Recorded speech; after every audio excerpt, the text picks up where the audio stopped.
Hi, it's Hannah with WTI. I love plants, but I'll admit I'm usually not the best person to take care of them when it comes to feeding and watering. But Total Biome has something that really helps. This is indoor plant juice. This is so nice because it covers all different types of plants, indoors and outdoors. So you have one fertilizer for all your plants. It's very easy to use. You drop it in some water and you mix it up. It actually smells really good, like molasses. Really like that I don't have to worry about it being harmful to my family or if you have any pets. It's also really nice because as I brought my plants in for the winter, sometimes they go through a little bit of an adjustment period where they suffer.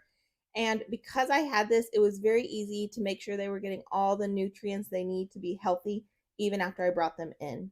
My Monstera even has a new baby leaf coming in. So as I brought this plant in a couple months ago, I have not noticed it suffering. It is still lush and green. And if you notice, there's even little baby plants coming up on the side. So if you're needing a little bit of help to keep all of your plants healthy and happy and full of nutrients, try this stuff. And that's my point of view.